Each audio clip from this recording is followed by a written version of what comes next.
Bonjour, Ciel Mon Info, c'est l'occasion de croiser la route de chrétiens d'ici et d'ailleurs. Aujourd'hui, nous vous proposons de rencontrer un pasteur qui vient de publier un livre qui retrace son approfondissement de la réalité du Saint-Esprit. Werner Lehmann, bienvenue. Merci, bonjour. Alors, vous venez de publier « Conduit au-delà de nos rêves », un livre que vous co-signez avec votre épouse. Pourquoi avoir publié un tel ouvrage ? Je crois que l'idée, c'est de retracer un tout petit peu, premièrement, pour donner gloire à Dieu. Deuxièmement, je crois que pour partager avec tous ceux qui ne connaissent pas l'histoire de l'Église, mais aussi notre histoire. Donc l'histoire de l'Église, c'est l'histoire de l'Église évangélique d'Oran qui est devenue récemment le Gospel Center Oran. C'est ça, oui. Alors, donc il y avait un désir quelque part de retracer l'histoire de votre Église et puis... Alors oui, initialement je pensais écrire plutôt un livre d'enseignement sur un certain nombre de points où j'ai de l'intérêt et qui ont marqué ma vie, en mettant quelques témoignages dedans, et puis j'en ai parlé avec plusieurs personnes qui m'ont dit « mais fais l'une des deux choses, mais essaye pas de faire les deux, tu vas pas arriver à mettre tout ça dans un seul ouvrage ». Donc finalement, c'est ce qui m'a conduit à dire « tiens, bien, en fait, je fais une autobiographie, un petit peu de mon histoire ». Moi, ce qui m'a intéressé dans votre livre, c'est de découvrir, vous qui êtes une figure du monde charismatique, suisse romand et francophone, c'est de découvrir comment est-ce que vous avez approfondi votre relation avec le Saint-Esprit. Bon, vous racontez le début de votre vie chrétienne, vous entrez dans une démarche consciente à la suite de Jésus-Christ à 14 ans. C'est ça. Mais là, la réalité de l'esprit n'est pas tout de suite présente. Alors, en tout cas, pas dans ma vie. Je pense qu'autour de moi, il y a des gens qui vivent peut-être cette réalité, mais moi, je ne la vis pas. Donc, il n'y a pas une sorte de conscience du Saint-Esprit à l'œuvre, même si, bon, la Bible dit assez clairement que quand on confesse que Jésus-Christ est Seigneur, c'est au travers de l'œuvre du Saint-Esprit. Oui, alors je pense qu'il y a toute une graduation dans la vie de l'Esprit, puis on ne peut pas prétendre qu'on est arrivé au haut de cette graduation. Je crois qu'il y a une présence de Dieu qui parfois est plus ou moins forte, ou plus ou moins présente dans nos vies. La réalité, c'est que c'était très clair pour moi, la question du salut était très claire, qu'en croyant au Seigneur Jésus et en confessant de sa bouche, on était sauvés. Mais l'aspect de la présence du Saint-Esprit, il y avait trop de problèmes dans ma vie qui n'étaient pas réglés en profondeur. Et j'ai découvert que pour moi-même, mais par la suite pour beaucoup de gens autour de moi, beaucoup de chrétiens ne sont pas nés d'une manière convenable. Je crois que si la naissance physique est importante, notre naissance spirituelle est importante aussi. Et j'ai découvert les choses pendant, je pense, en l'espace de 15 ans, ce que j'aurais probablement pu apprendre en 30 minutes si on me l'avait bien enseigné. Et concrètement, qu'est-ce qu'on aurait dû bien vous enseigner ? Je pense que le démarrage de la vie chrétienne, parfois, est trop superficiel. Quand j'écoute ce que Jésus enseigne, la première fois que Jésus prend la parole dans les évangiles, dans Matthieu 4, verset 17 en particulier, ce que Jésus va dire est très court, très condensé. Il dit « Repentez-vous parce que le royaume de Dieu est proche ». Et j'ai découvert dans ma propre vie, et puis j'ai découvert ça dans la multitude de gens que j'ai eu l'occasion d'accompagner dans mon ministère, beaucoup de gens ont passé cette étape un peu à pieds joints, comme ça, d'une façon très rapide et superficielle. Et c'était mon cas. Donc ils se sont repentis, ils ont demandé pardon à Dieu, mais ils n'ont rien changé extérieurement. Et le fait de recevoir la grâce de Dieu, bien sûr que c'est de le confesser, de reconnaître notre manquement, mais c'est de dire « Seigneur, j'ai besoin de ton aide pour changer ». Et on n'arrive pas à changer par nous-mêmes. On n'arrive pas à changer juste par notre volonté. Ça tient quelques jours, mais ça retombe. Et comment est-ce qu'on fait en tant que chrétien pour changer ?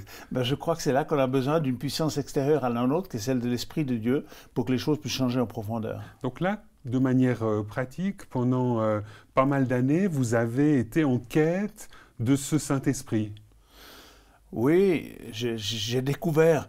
J'étais une église assez traditionnelle, qui était l'église libre vaudoise. Donc ça, c'est votre église d'origine ? C'est mon église d'origine. J'ai fait mon caté dans cette église. Je ne garde pas un très très bon souvenir de mon catéchisme. Oui, vous n'êtes pas très sympa à l'endroit des pasteurs. Non, mais beaucoup de respect. Non, mais à l'occurrence, le pasteur qui était là était une gentille personne. Mais la réalité, c'est qu'il a parlé totalement au-dessus de nos têtes et on n'a pas compris ce qu'il a voulu nous communiquer. On avait le catéchisme mercredi après-midi, c'était 30 minutes de dictée à une vitesse incroyable, et moi, j'étais pas très rapide en français.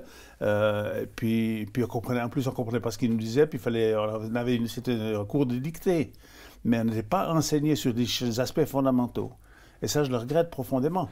Et là, donc, une fois que vous devenez chrétien à 14 ans, et puis que vous poursuivez, il y a cette quête du Saint-Esprit qui traverse votre vie. On le voit régulièrement dans votre livre. C'est un peu, quelque part, une aspiration qui vous tire en avant. Quand je suis arrivé dans la petite église d'Oron, j'ai commencé à la fréquenter, je pense, vers l'âge de 14-15 ans.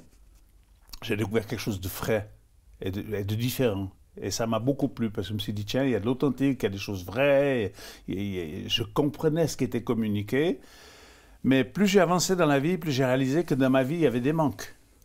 Et puis je voulais que ce manque-là soit comblé, mais je ne savais pas comment. Donc j'ai cherché conseil auprès de ceux qui étaient des aînés de l'Église, qui étaient des chrétiens plus matures, plus adultes que moi.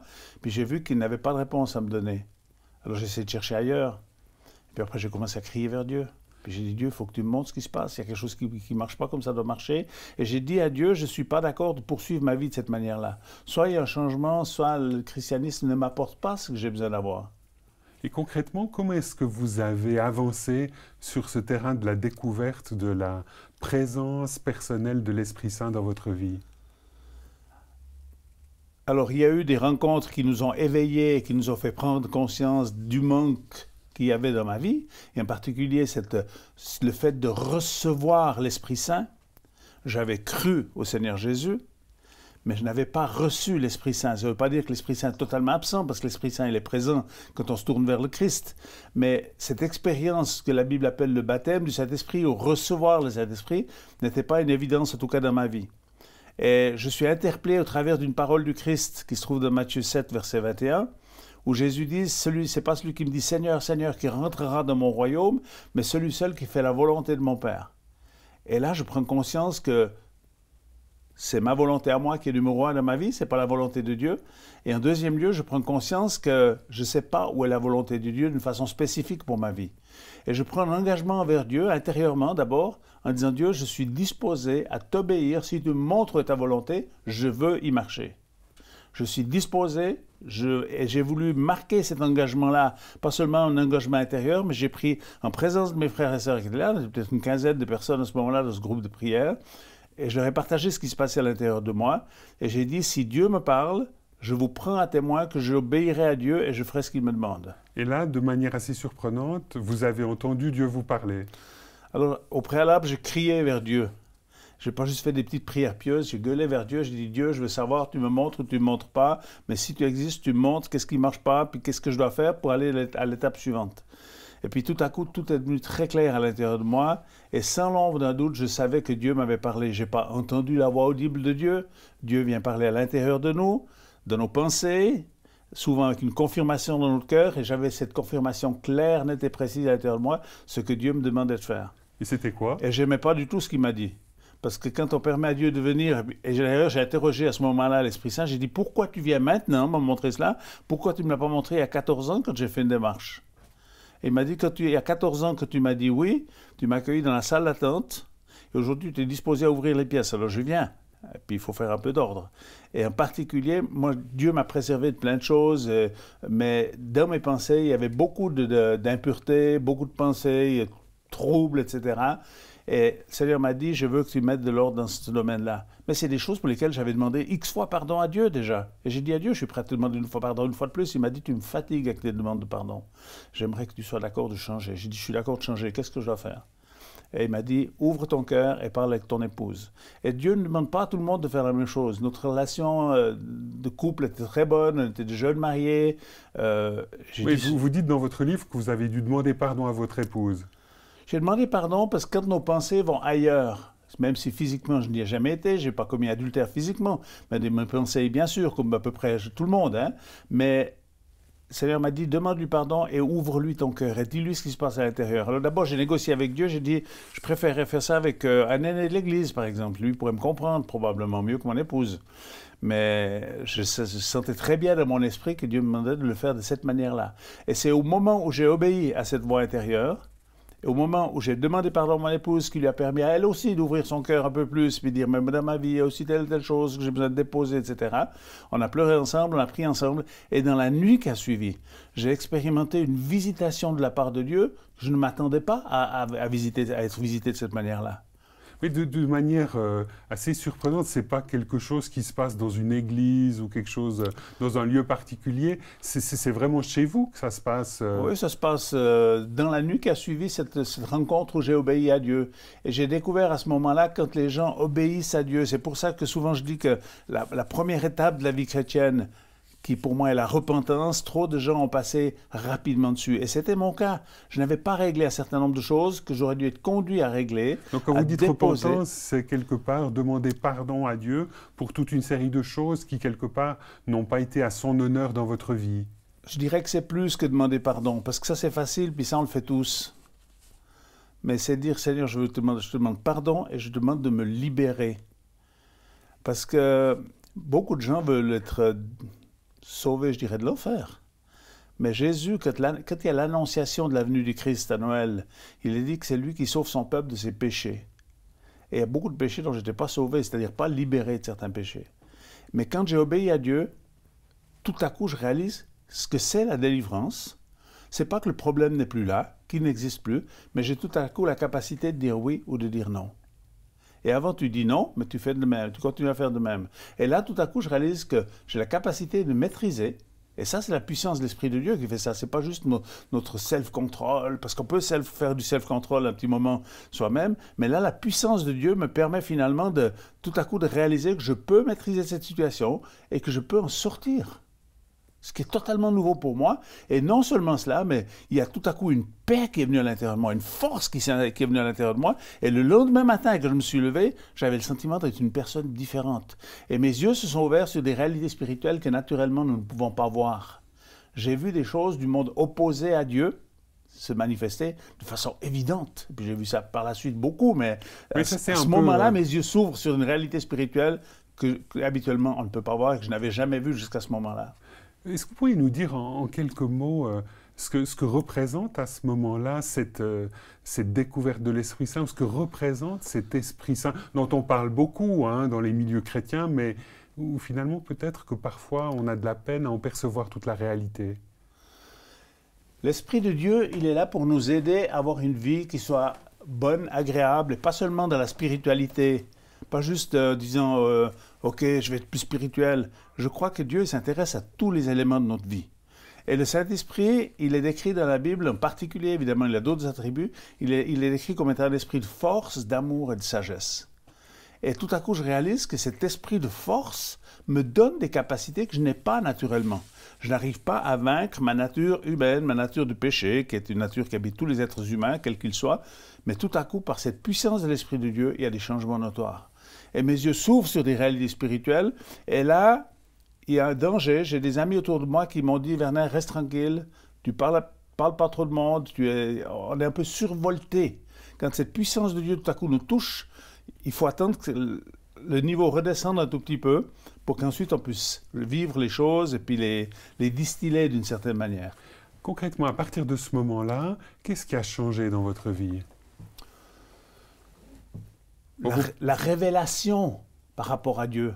Tout à coup, la découverte que les dons spirituels, c'est quelque chose qui est accessible. Ce n'est pas un truc qui est donné juste à quelques personnes élites, spéciales, hyper spirituelles. Tout à coup, l'écoute, parce que tout découle finalement de cette capacité d'entendre de la part de l'Esprit de Dieu. Ça, c'est un thème qui revient souvent dans votre livre. Oui. Vous mettez en avant l'importance d'écouter Dieu, mais finalement, bon, est-ce que Dieu parle ou est-ce qu'on l'entend facilement? Mais je pense qu'on l'entend beaucoup plus facilement que la plupart des gens le croient, mais parce qu'on n'a pas été enseigné dans ces domaines-là. Alors on n'y prend pas garde. Et j'ai découvert que ce qui est écrit dans le livre de Job au chapitre 33, il est dit « Dieu parle tantôt d'une manière, tantôt d'une autre, mais l'homme n'y prend point garde. » Et j'ai une conviction assez profonde, est-ce qu'elle est exacte ou pas, mais je pense que Dieu il a parlé à tous les êtres humains qui sont sur la terre.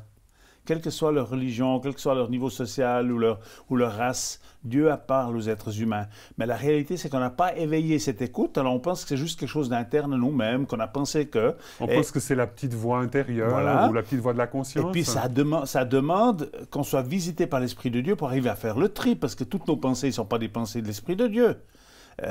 Vice-versa, je crois que peu à peu, l'Esprit de Dieu va nous permettre... Je pense que la Bible, la parole de Dieu est un bon filtre. On nous a enseigné presque de façon exclusive que Dieu nous parlait au travers de la Bible. Il ne peut pas nous parler d'une autre manière. Et là, on découvre que Dieu nous parle d'autres manières. Par l'Esprit Saint, ce qui ne met pas en doute la parole de Dieu. Je crois que si quelque chose n'est pas dans l'esprit de la parole écrite, on ne peut pas l'accepter comme étant venant de l'Esprit Saint. Donc là, quelque part, à partir de cette nuit où vous vivez quelque chose de fort, vous entrez dans votre pratique spirituelle, dans une écoute plus forte de la présence de Dieu dans votre vie. Est-ce que c'est toujours facile, cette écoute, ou parfois vous vous trompez? Oui, moi je crois que être dans les absolus, puis dire c'est facile, et puis moi je crois qu'il faut qu'on reste un tout petit peu humble par rapport à cela. Vous savez, c'est un petit peu comme un arbre. La présence de Dieu en nous, elle doit peu à peu commencer à porter un fruit. Il y a la manifestation immédiate parce qu'il y a des dons qui commencent à se manifester, on commence à comprendre certaines choses, mais le don, à quelque part, c'est seulement un aspect. Ce qui est important, c'est que le fruit de l'Esprit de Dieu change en nous. Et les gens commençaient à venir chez nous chercher du secours en disant « Mais t'as vécu quelque chose, nous on aimerait vivre la même chose, etc. » Et on a commencé à avoir un afflux de personnes qui sont venues chercher du secours et du conseil chez nous, qu'on n'a jamais imaginé, qu'on n'avait pas programmé. Moi, j'étais un co-fermier à ce moment-là. Oui, ce qu'il faut dire, c'est que finalement, cette découverte du Saint-Esprit précède le fait que vous commenciez du pastorat. Vous êtes devenu pasteur lorsque vous avez vendu votre bétail et tout le chai de votre ferme, et vous aviez 46 ans. Oui, mais j'étais pasteur bien avant. J'étais pasteur au moins 12 ans au préalable, voire plus. Mais à temps partiel ou sans voilà, être salarié. Exactement, sans être salarié, sans être établi ou reconnu, mais il y avait un ministère pastoral parce que très jeune, on a des gens qui sont venus chercher conseil chez nous, ils étaient attirés par nous, je ne sais pas très bien le pourquoi, parce que ce n'était pas notre but de créer un mouvement, etc. Mais les gens venaient chercher en disant, mais nous, on veut ce que tu as trouvé, parce que tu as trouvé quelque chose, et on le voit, on l'entend, et pourtant, moi, je n'étais pas quelqu'un qui m'exprimait beaucoup, j'étais plutôt un petit peu introverti, un peu timide, donc je n'étais pas quelqu'un qui avait la bouche toute là ouverte à raconter à tout le monde ce que j'avais vécu, mais les gens étaient attirés par nous. Mais à 46 ans, vous devenez pasteur de l'église évangélique d'Oran, et ce qui surprend, c'est de voir, sans que vous ayez une formation théologique et toute une série de diplômes, finalement, vous allez créer ou lancer, avec d'autres bien entendu, tout un mouvement d'implantation d'églises en Suisse romande. Alors, entre autres, c'est quelque chose qui m'habitait.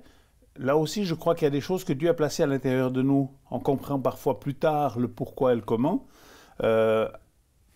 J'étais un ancien, je n'étais pas encore pasteur salarié.